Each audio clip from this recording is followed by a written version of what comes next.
Со какви докази располага премиерот Заев за случајот Рекет, за кој засега има двајца притворени и уште најмалку 10 инволвирани? Покрај главните точки од скандалозната изјава на премиерот, во која тој рече дека нема да дозволи еден педер да ја урне владата, само малкумина забележаа дека Заев направил огромна грешка која што Македонија може да ја чини многу.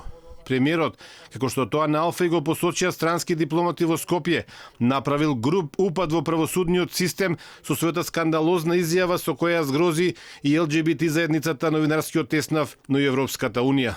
Навредувајќи ја Катица Јанева, за која Заев вели дека правил идиотски постапки, премиерот пред јавноста откри дека тој има пристап до информации кои што со поделбата меѓу судската и извршната власт не би смел да ги има. Во изјавата Заев вели дека според доказите кои што ги има, настапот на Јанева бил идиотски. Се поревте и за СЈО, изневери ли Катица Јанева? За мене идиотски е настапот. За сега согласно доказите кои што ги има.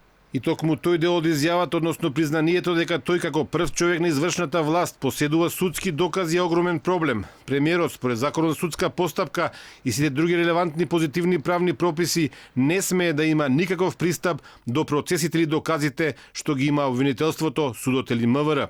Особено кога постои основано јавно сомнение дека токму тој може да биде инволвиран во криминалниот случај Рекет. Странските дипломати се чудат зошто обвинителството досега не го поканило премиерот да даде исказ какви докази поседува тој за скандалот што ја потресе Македонија и го уништи правосудниот систем на земјата, што во јануари сака да започне преговори со Европската Унија.